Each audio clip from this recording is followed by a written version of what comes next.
Sur le papier, l'offre semblerait idéale pour de nombreuses jeunes sud-africaines. Un programme d'emploi russe promettant salaire attractif et formation en hôtellerie. En réalité, il s'agirait d'un vaste réseau d'exploitation où des jeunes femmes seraient envoyées au Tatarstan, à l'est de Moscou, pour construire des drones. Pour les attirer, l'entreprise russe avait fait appel à des influenceurs sud-africains de premier plan. Depuis des révélations de l'État, ces derniers ont présenté des excuses. Contactée, l'entreprise n'a pas donné suite à nos questions. Une enquête officielle est en cours en Afrique du Sud. La priorité de notre pays concerne la sécurité et l'intégrité des citoyens sud-africains. Et nous plaçons les personnes avant tout. C'est pourquoi nous devons veiller à ce que le ministère des Affaires étrangères, nos départements de sécurité et même notre police se penchent sur la question. Ce n'est pas un cas isolé. Plus tôt dans l'année, un autre réseau avait attiré de jeunes Sud-Africains en Birmanie où ils étaient exploités dans des arnaques en ligne. Mais nul besoin de franchir les frontières pour tomber dans les filets de la traite.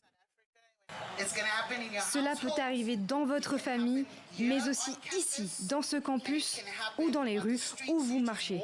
Griselda a vécu l'horreur. Séduite par la promesse d'un emploi à Johannesburg, elle a été piégée par une amie et conduite dans une maison. C'est là que son cauchemar a commencé. J'ai été réveillée par 3 hommes. Ils m'ont battue, déshabillée. Et ils m'ont droguée avec beaucoup de morphine et de méthamphétamine injectée derrière mes genoux. Les clients venaient le matin et l'après-midi et ils m'utilisaient à leur gré. C'était la chose la plus atroce que j'ai dû endurer. Selon l'ONG internationale A21, près de 50 millions d'hommes, de femmes et d'enfants sont aujourd'hui réduits en esclavage. L'Afrique du Sud est particulièrement exposée. L'Afrique du Sud est à la fois un pays d'origine, de transit et de destination pour la traite des êtres humains.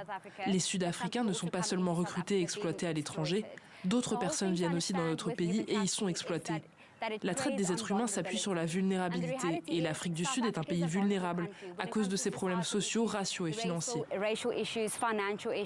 Face à ces menaces, les autorités appellent les citoyens à une vigilance extrême vis-à-vis d'offres d'emploi trop belles pour être vraies et à vérifier les informations à travers les agences gouvernementales du travail.